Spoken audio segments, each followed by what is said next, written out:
Revenge on a professor who tried to illegitimately fail me. I always thought that university is about knowledge, about honesty, about rules that are the same for everyone. Naive. Sometimes it's about the ego of one particular person. I still remember that professor. Programming, third year of master's program. His lectures began the same way. Not with code, not with examples, not with explanations, but with a presentation about how great he was. Slides about his achievements, diplomas, articles, conferences, awards. You must understand who you are learning from, he liked to repeat. I was silent, took notes on the most necessary things and sat quietly. But for some reason, he disliked me. Our university had a simple rule. A minimum of 80% attendance was required to take exams. This was important to me, so I didn't skip. But a month later, when we received attendance reports, I saw that I had failure for almost all classes. I sat and looked at this list, and in my head I was thinking, impossible. I was at these lectures. I even have files on my computer with dates. The next day I went to his office. The usual situation. A quiet corridor, a sign saying associate professor, the door slightly open. I walked in and calmly asked, sorry, maybe there was a mistake with my attendance. I was at these lectures. He looked up from the papers and smiled strangely, condescendingly. There is no mistake. I didn't mark you because I think you haven't learned enough of the material.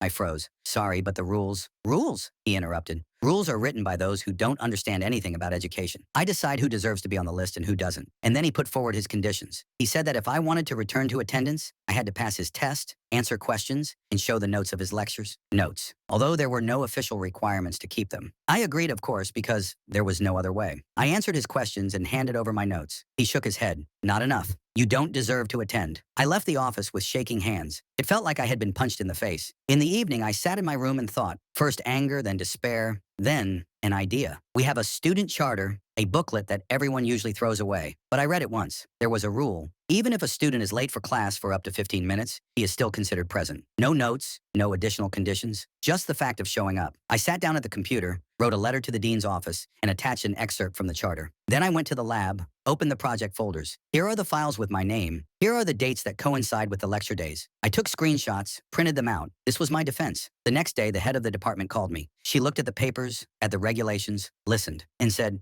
you are right. You should get attendance. I will sort this out. At that moment, for the first time, I felt like I had a chance, but I had no idea that there would be a much dirtier game ahead. The head of the department sent me away to await a decision, and I walked out into the hallway feeling like I had air in my lungs for the first time in a long time. But the very next day, I received a short letter from him. Come see me. Important. In person. His office was on the second floor, at the end of an echoing corridor, a door with a worn gold plate and blinds that were always jammed. I remember the smell, old coffee and wet paper. He sat leaning back in his chair, like a director before a casting call, and played with a fountain pen, tapping on the table in time to a melody that only he understood. The situation is unpleasant, he began almost affectionately. I was informed from above. I understand. Youth, ambitions,